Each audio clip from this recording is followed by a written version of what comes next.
Chapter 38 के starting में हम देखते हैं एक पिजियन आकर गैंगयोंग के शोल्डर पे बैठ जाता है और गैंगयोंग उसके पास का मैसेज निकालते हुए देखता है, अरे ये तो चीफ मोंग का मैसेज है। और फिर वो रेस्टोरेंट में जाता हुआ कहता है, मैं वापस आ गया। और फिर वो मालकिन से पूछता है, एरिन कहाँ गई है? और फिर मालकिन कहती है, मुझे नहीं पता, उसने कहा कि वो थोड़ी देर में आ जाएगी।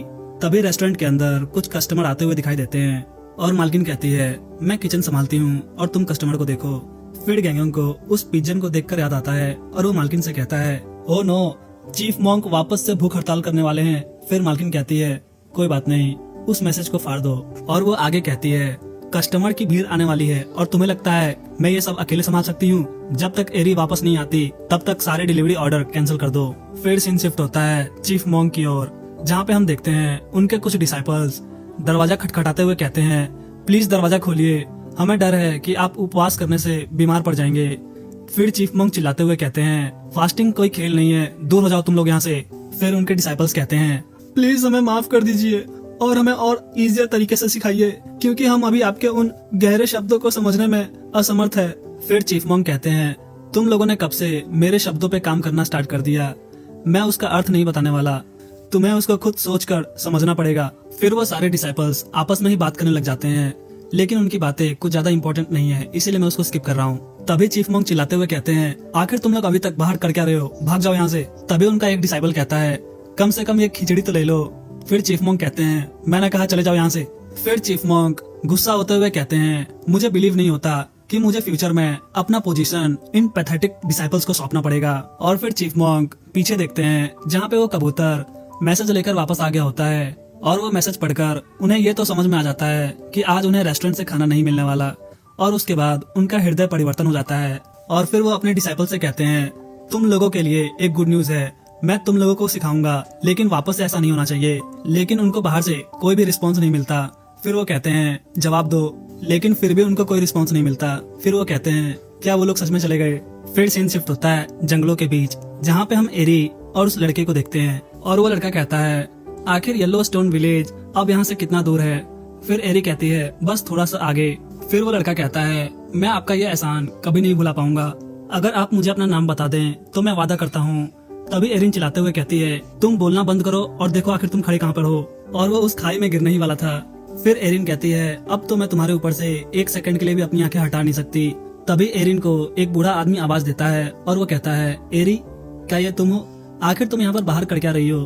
फिर एरिन कहती है, मिस्टर वांग, मुझे यहाँ पर कुछ काम था, इसीलिए मैं यहाँ पे आई हूँ। और वैसे आप यहाँ पर क्या कर रहे हैं? और फिर वो बूढ़ा आदमी हंसते हुए कहता है, ओहो, यही तो जिनसेंग खोदने वाले करते हैं, मैं तो दवाइयाँ और जड़ी बूटियाँ ढूंढने के लिए और भी दूर निकल जाता हूँ। फिर एरी उस बूढ़े व्यक्ति से कहती है, ठीक है मिस्टर वांग, अब मुझे जाना पड़ेगा, बाद में मिलते हैं। और ये कहकर एरी आगे निकल जाती है और वो उस लड़के से कहती है, क्या तुम अपना ध्यान रोड पे नहीं रख सकते? और फिर एरी आगे पॉइंट करते हुए कहती है, यही येलो स्टोन विलेज का एंट्रेंस है। और वो लड़का कहता है, अच्छा, वो दोनों छोटे माउंटेन्स। और फिर एरी वहाँ से जाते हुए कहती है, तुम्हें बस इस रोड को फॉलो करना है और तुम वहाँ तक पहुँच जाओगे, इतना तो तुम कर ही सकते हो। तभी वो लड़का कहता है, एक मिनट रुकिए। और एडी कहती है, क्या तुम ये भी नहीं कर सकते? फिर वो लड़का कहता है, अरे नहीं नहीं, मैं इतना भी स्टूपिड नहीं हूँ, आपने आज मेरी बहुत ही ज्यादा हेल्प की और आप मुझे यहाँ तक लेकर आई, इसके लिए मैं एक छोटा सा आपको ट्रीट देना चाहता हूँ, क्या ये ठीक रहेगा? यहाँ तक आते आते मैं भूख से मरा जा रहा हूँ, इसीलिए मैं समझता हूँ कि आपको भी भूख लग गई होगी, प्लीज मेरा ये ऑफर रिजेक्ट मत कीजिए। फिर एरी कुछ सोचते हुए कहती है, चलो ठीक है। फिर वो लड़का कहता है, थैंक यू मिस एरी। फिर एरी कहती है, एक मिनट, आखिर तुम्हें मेरा नाम कैसे पता चला? फिर वो लड़का कहता है, उस ओल्ड मैन ने आपको एरी कहा था इसीलिए। फिर एरी कहती है, हाँ, मेरा फर्स्ट नेम एरी है और मेरा लास्ट नेम सॉन्ग है, तो मेरा नाम सॉन्ग एरी है। फिर वो लड़का कहता है, मेरा नाम डोगिम है, मैं विंड एंड अर्थ क्लैन का वाइस लीडर हूँ। फिर सीन शिफ्ट होता है रेस्टोरेंट के अंदर, जहाँ पे वो कस्टमर आपस में ही बात कर रहे होते हैं और उनमें से एक कहता है, वो तो कहता था कि उसकी फैमिली बहुत ही ज्यादा प्रतिष्ठित है, लेकिन उसकी फैमिली तो पूरी तरह से मैशअप हो रखी है। और फिर दूसरा आदमी कहता है, हाँ मैंने देखा था, वो लोग तो आपस में ही फाइट कर रहे थे और मिस्टर किम की वाइफ ने तो उनको अपने नीचे दबा दिया था, अभी तक तो वो मर चुके होंगे। फिर गैंगयांग उन लोगों को पॉइंट करते हुए कहता है, वो लड़की जो घोस्ट से पोजेस्ट हो गई थी, वो मिस्टर किम के घर देखी गई थी और उसके बाद वहाँ से गायब हो गई। ये लोग पक्का एरी के बारे में बात कर रहे हैं। फिर मालकिन कहती है, हाँ हो सकता है। और फिर गैंगयांग कहता है, इसका मतलब वो वहाँ से सुबह ही निकल चुकी थी और उसको अभी तक यहाँ पर आ जाना चाहिए था। आखिर वो अभी तक यहाँ पर पहुंची क्यों नहीं? फिर मालकिन कहती है क्या पता वो फूलों के बगीचे में रुक गई होगी उनको देखने के लिए। फिर सीन शिफ्ट होता है और हम एरी और डोगिम को देखते हैं जो कि वो दोनों एक रेस्टोरेंट के अंदर बैठे होते हैं।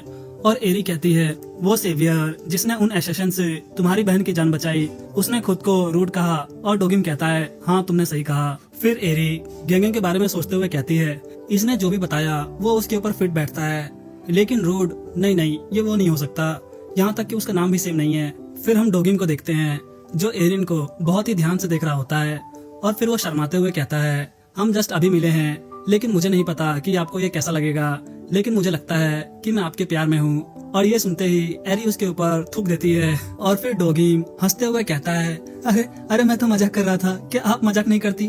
फिर हम एरिन को देखते हैं जो कहती है तुम इसको बिल्कुल भी मत खाना, इसके अंदर कुछ मिला हुआ है। और ये कहते ही वो नीचे गिर जाती है और डोगिम उठते हुए कहता है मिस एरी, लेकिन फिर उसे भी कुछ फील होता है और उसको चक्कर आने लगते हैं और उसके बाद वो वहीं गिर जाता है। फिर हम गेंगों को देखते हैं जो रेस्टोरेंट के बाहर बैठा होता है और कहता है मुझे नहीं पता क्यों लेकिन मुझे बहुत ही ज्यादा बैड फीलिंग आ रही है, मैंने अभी भी कुछ गलत सेंस किया। फिर सीन शिफ्ट होता है और हम एरी और डोगिम को उस रेस्टोरेंट के अंदर बेहोश देखते हैं। और उसके बाद हम कुछ लोगों को देखते हैं जो अपने हाथों में तलवार लेकर उस रेस्टोरेंट के अंदर आते हैं और उनमें से कुछ की गंदी नजर एरी के ऊपर होती है। तभी उनका बॉस कहता है हे आखिर तुम दोनों कर क्या रहे हो, हमारा टारगेट ये रहा, जल्दी से इसको पलटो और इसको कंफर्म करो। और वो लोग डोगिम को पलटकर उनके पास जो स्केच होता है उससे मैच करते हैं और कहते हैं vice leader of wind and earth squad डोगिम ये तो समय से पहले यहाँ पर आ गया। और उनका बॉस अपने आदमियों से कहता है जल्दी से इसको बांधो। तभी वो आदमी जिसकी नजर एडी पे होती है वो कहता है और सर इस लड़की का क्या? फिर उनका बॉस कहता है इससे हमें पीछा छुड़ाना पड़ेगा। फिर वो आदमी कहता है आपका मतलब हम इसे मार दें? फिर उसका बॉस कहता है क्या तुम बहरे हो जो तुम्हें मेरी बातें समझ में नहीं आ रही?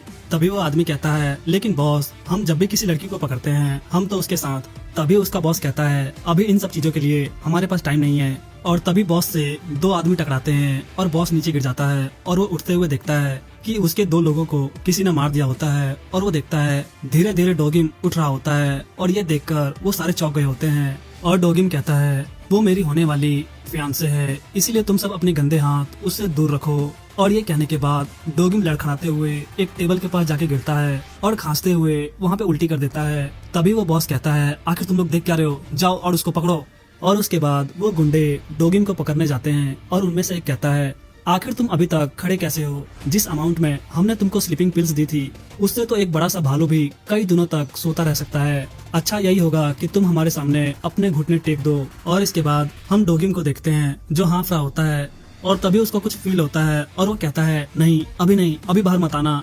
और इसके बाद ही वो दोनों डोगिम के ऊपर हमला कर देते हैं और डोगिम उनके ही हथियार को पकड़ लेता है और उनको उसी हथियार से उठाते हुए एक दूसरे से टकराता है, जिसकी वजह से वो दोनों वहीं पे गिर जाते हैं।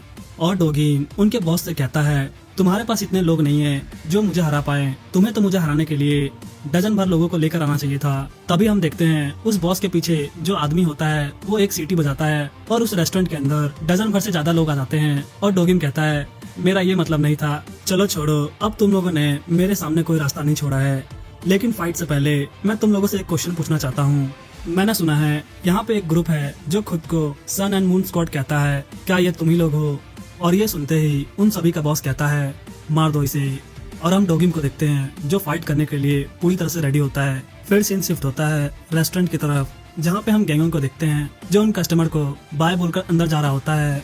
और फिर वो बूढ़ी मालकिन को देखता है जो टेबल के ऊपर से उन प्लेट्स को उठा रही होती हैं और वो कहती हैं आखिर जब उन लोगों को खाना नहीं था तो इसको ऑर्डर क्यों किया? और गेंगों उन डम्पलिंग्स को देखकर कहता है मुझे इसके बारे में एक बहुत ही अजीब सी बैड फीलिंग आ रही है। फिर सीन शिफ्ट होता है और हम डोगिम को देखते हैं जो जमीन पे पड़ा होता है क्योंकि उसने जो नींद की गोलियां खाई होती है उसकी वजह से वो सो गया होता है। और फिर हम देखते हैं उन सभी लोगों ने डोगिम को चारों तरफ से चेन से बांध दिया होता है और हम वहाँ का सीन देखते हैं जहाँ पे डोगिम ने बेहोश होने से पहले उन लोगों की क्या हालत की होती है।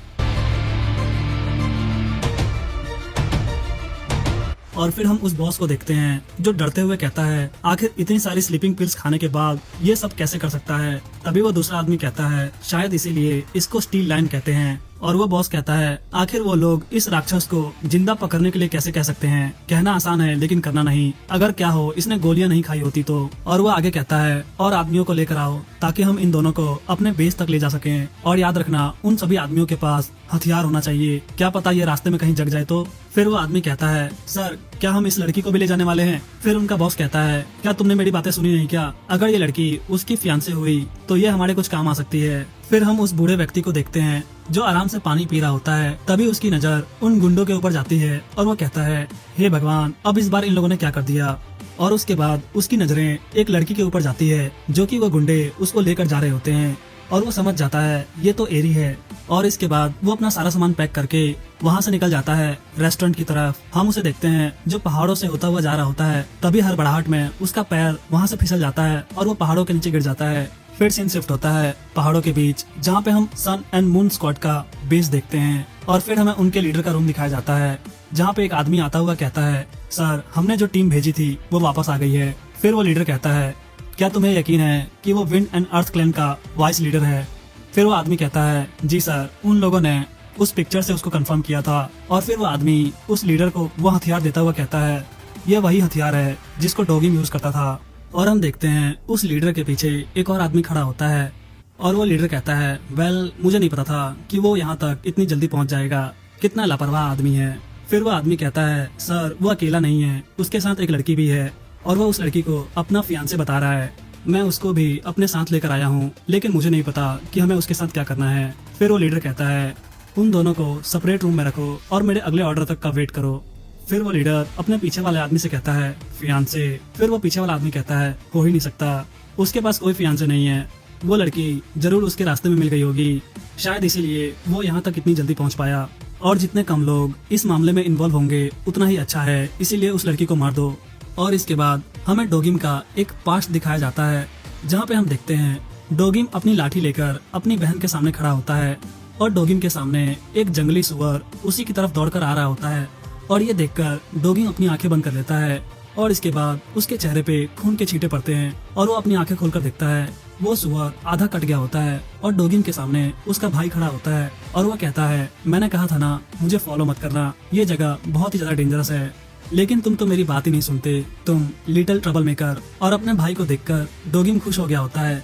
तभी हम उसके भाई को देखते हैं जो डोगिम को कहता है तो क्या तुम अब खुश हो जो मैंने सभी चीजों को इस तरह से एंड किया। और ये देखकर डोगिम डर जाता है और उसका भाई कहता है बोलो डोगिम।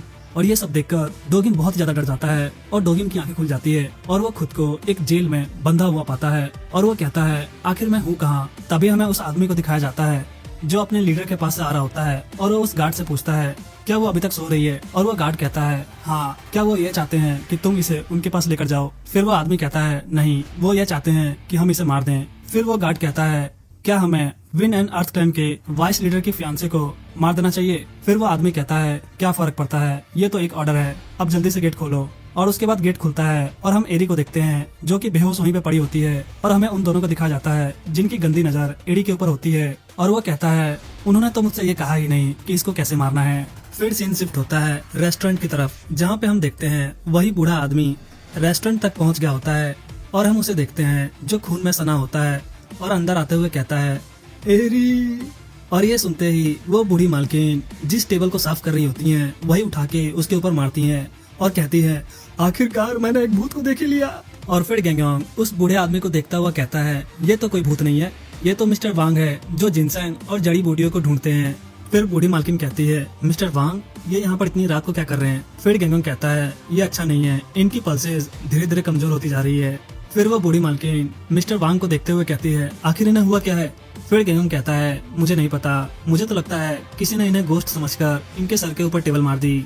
फिर बूढ़ी मालकिन मुंह बनाते हुए कहती है बकवास करना बंद करो, जब ये यहाँ पर आया तो ये पहले से ही इस हालत में था, और तुम्हें क्या लगता है कि कोई इस टेबल से थोड़ा सा छू जाने से इतना घायल थोड़ी हो सकता है। फिर गैंगोंग कहता है ओ कमान, मैंने खुद अपनी आंखों से देखा, आपने तो उसको टेबल से मार ही दिया था। फिर सीन शिफ्ट होता है सन एंड मून स्क्वाड की तरफ जहाँ पे हम डोगिम को देखते हैं जिसकी आंखें खुल गई होती है और वो गेट के बाहर से सुनता है कोई कहता है बॉस ने इसे मेरे पास लाने के लिए कहा है, क्या ये अभी तक ऐसा ही सो रहा है। फिर दूसरा आदमी कहता है हाँ, और वो पहला आदमी कहता है ठीक है इसका दरवाजा खोलो। तभी हमें गेट के बाहर से लड़ाई की आवाज आती है और वो दोनों गार्ड कहते हैं आखिर तुम हो कौन।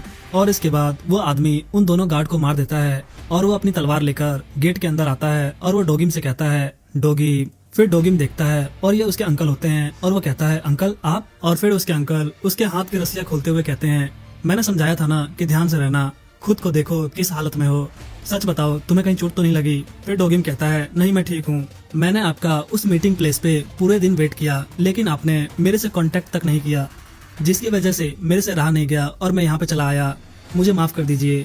फिर डोगिम के अंकल कहते हैं मेरे पास कुछ काम थे जिसको पूरा करना था, जिसकी वजह से मैंने तुम्हें कांटेक्ट नहीं किया।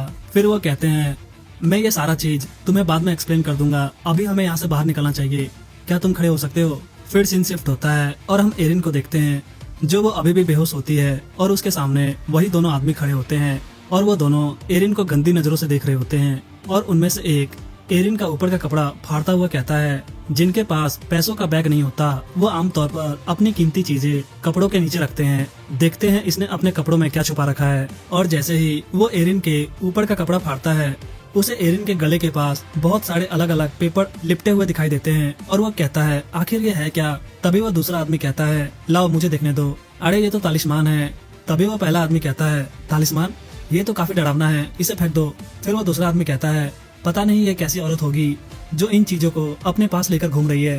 तभी वो आदमी उस तालिस्मान को उसी कोने में फेंकता हुआ कहता है चलो इसके बाजुओं के पास या फिर इसके कमर के पास चेक करो, क्या पता यहाँ पे हमें कुछ मिल जाए। और फिर सीन शिफ्ट होता है रेस्टोरेंट की तरफ जहाँ पे हम देखते हैं उस बूढ़े व्यक्ति ने ये सारी बातें मालकिन और गैंगों को बता दी होती है और ये सब कुछ सुनकर मालकिन गैंगों से कहती है जल्दी से येलो स्टोन विलेज के पास जाओ। और गैंगों वहाँ से जाता हुआ कहता है ठीक है मैं उसे वापस लेकर आऊंगा। और ये कहने के बाद वो बहुत ही स्पीड में वहाँ से चला जाता है। फिर हम मालकिन को देखते हैं जो वहीं पर गोल गोल घूमते हुए कहती है ये नहीं हो सकता, उसे मरा नहीं होना चाहिए, कुछ कसाईयों ने मिलकर पूरे येलो स्टोन विलेज के ऊपर कब्जा कर लिया है और वो लोग खुद को सन एंड मून स्क्वाड कहते हैं, खैर मौत ही उसका कर्मा है। फिर वो बूढ़ा व्यक्ति रोते हुए कहता है मुझे माफ कर दो एरी, मुझे कम से कम तुम्हें बचाने की कोशिश तो करनी चाहिए थी, शायद तुम्हें बचा पाता, भले ही मैं मर जाता। और तुम एक नंबर की बेवकूफ औरत हो, अपनी बेटी के मौत के सामने कोई कर्म की बात कैसे कर सकता है। मुझे पता है कि वो तुम्हारी असली बेटी नहीं है लेकिन फिर भी।